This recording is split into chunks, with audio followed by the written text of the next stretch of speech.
नातं चन्दनचर्चितं निजजनैः पुष्पश्च जालं कृतं प्रातः सूर्यमयोकसेवितमुखं श्रीचन्द्रशालोपरि धृत्वा रोटकमेकपाणितलके भृङ्क्त्वा न हस्तेन तं भुञ्जानं प्रविलोक्य सेवकगणान् वन्दे सदा स्वामिनम्।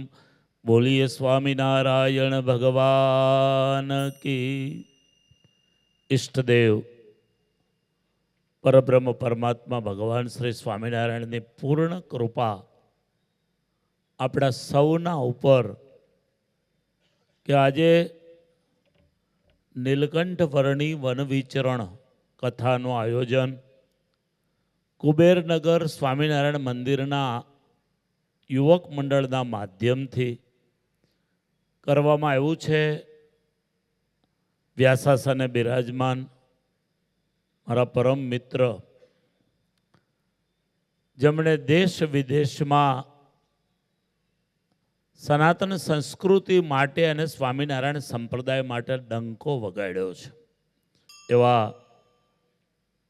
પૂજ્ય શાસ્ત્રી સ્વામી હરિપ્રકાશદાસજી સ્વામી, પૂજ્ય ગુરુ શ્રી વિષ્ણુ સ્વામી, સંત મંડળ અને આપ સૌ વાલા હરિભક્તો, ખરેખર ભગવાનની બહુ મોટી આપણી ઉપર કૃપા છે। નીલકંઠ વર્ણી ઘનશ્યામ સ્વરૂપે છપૈયા જન્મ્યા અને જો ઘર ન છોડ્યું હોત તો આપણે આ આનંદ કરતા હોત? હે? સ્વામિનારાયણ ભગવાને જન્મ લીધો ભક્તોના મોક્ષ માટે, પણ ખાલી મોક્ષ નહીં, મોક્ષ તો મૃત્યુ પછી આવે, પણ ભગવાને એમ કીધું કે આ લોકમાં અને પરલોકમાં બંને લોકમાં મારો ભગત સુખી થાય। અમે આદિવાસી વિસ્તારમાં કામ કરીએ છીએ, ડાંગ, ડેડિયાપાડા, સાગબારા, કપરાડા, ધરમપુર આવા તાલુકાઓમાં આજે પણ એ પરિસ્થિતિ છે કે કાલે મારે પેટ ભરીને જમવું છે, પણ શું જમવું? આજે પણ એ પરિસ્થિતિ છે કે મારે સરસ મજાનું વસ્ત્ર પહેરવું છે, પણ કેવી રીતે? આજે પણ એ પરિસ્થિતિ છે કે મારે મારા બાળકોને ભણાવવા છે, પણ વ્યવસ્થા નથી। અને આપણી ઉપર ભગવાનની કૃપા જુઓ તમે કે આટલા સરસ નીલકંઠ વર્ણી તો વિચારા વન વિચરણ કરતા કરતા જંગલોમાં, પહાડોમાં ક્યાંક જમવાનું મળ્યું, ક્યાંક ન મળ્યું, ક્યાંક 2-3 દિવસના સળંગ ઉપવાસો થયા, ક્યાંક પીબેક જેવા લોકો મળ્યા કે સામાન્ય બાળક સમજીને એની ઉપર અનેક પ્રકારની વિદ્યાઓના પ્રહારો કર્યા, માન અને અપમાન ખૂબ સહન કર્યા, ત્યારે એ લોજની વાવ સુધી પહોંચ્યા।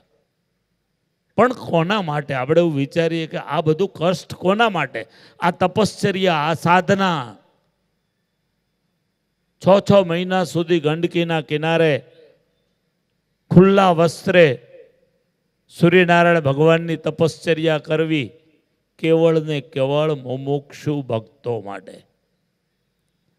અને એટલે લોકમાં કહેવાય છે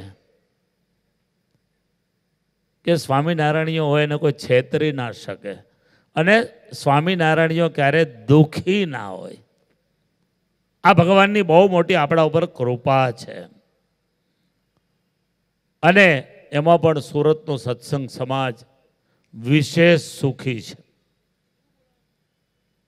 કે આટલે આ સરસ એક પ્રાકૃતિક વાતાવરણની અંદર સરસ મજાના સોફાઓ પર બેસીને આટલી સરસ કથા સાંભળવાનો ચાન્સ મળે। હે, વીઆઈપી કથા। આપણા વડવાઓ પણ આપણે જોયેલા, એક ઘરેથી બુંગળ માંગી લાવે, એક ઘરેથી પછડી માંગી લાવે, કાંઈ ઓથ ન મળે તો ગાડા ઊભા કરે, એની ઊંધે છેરા બાંધી અને મંડપ બનાવે, અને આમ કથા થતી હતી। એ આપણે જોયેલી, આમાંથી ઘણા બધાએ જોયેલી છે ગામડાઓમાં, સૌરાષ્ટ્રના ગામડાઓમાં પરિસ્થિતિઓ હતી. પણ ભગવાનની બહુ મોટી કૃપા કે આપણું જીવન સ્વામિનારાયણ સંપ્રદાય અને સ્વામિનારાયણ ભગવાનની ઉપાસનાને કારણે નિર્વ્યસની રહ્યું છે. સૌથી મોટામાં મોટું સ્વામિનારાયણ સંપ્રદાયનું પાસું હોય, શિક્ષાપત્રીઓની આજ્ઞા હોય તો એનો ભગત ક્યારે વ્યસની ના હોય. અને વ્યસન છે એ સૌથી મોટું આખા પરિવારને ચક્કરમાં ફેરવી અને નુકસાન પહોંચાડનારું સાધન છે. આપણે એનાથી મુક્ત છીએ. આનાથી મોટી કૃપા ભગવાનની કઈ હોઈ શકે? બાકી બધા સુખો તો છે જ, સંપ, શાંતિ, સમૃદ્ધિ, સત્સંગ, સમાજ સેવા, રાષ્ટ્ર સેવા, સત્સંગ સેવા, ધર્મ સેવા, આ અવિરત વિવિધ સંતોના માર્ગદર્શન નીચે ધોળકિયા પરિવાર બેઠો છે. ડાંગ જિલ્લામાં હનુમાનજી મહારાજના મંદિરો એ ગામડાઓમાં વસે છે. અર્જુન ભગત અમારા વિદ્યાર્થીઓ, તમને ખ્યાલ ન હોય તો, નાસિક સ્વામિનારાયણ ગુરુકુળમાં ભણતા, હોસ્ટેલમાં રહીને અમે બધા સાથે ભણેલા. હા, અર્જુન ભગત નાસિકમાં ભણતા. એટલે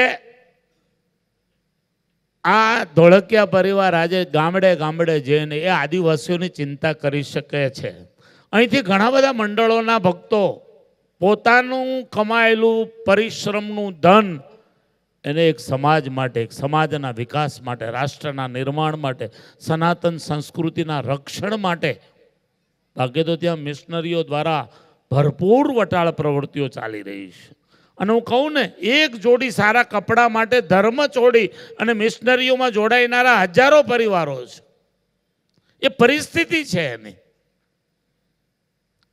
મિશનરીમાં બાળકને ભણાવવું હોય તો પોતાનો આવેલો જન્મથી મળેલો ધર્મ એને છોડી દેવો પડે છે અને ઈસાઈ ધર્મને સ્વીકારી લે છે હજારો પરિવારો. પણ એને રોકવાનું જો કોઈ કામ કર્યું હોય તો સ્વામિનારાયણ સંપ્રદાયના સંતોએ કર્યું છે અને આવા ભક્તોએ કર્યું છે. ધન્યવાદ છે એ માતા પિતાઓને કે જેમણે આવા આપણને સંસ્કારો આપ્યા. એટલે વિશેષ સમય ન લેતા, કારણ કે આ કથા અમૃત તુલ્ય કથા છે. એ જેટલી ઓછી સંભળાય, જેટલો ઓછો સમય મળે એ આટલું મોટું નુકસાન છે.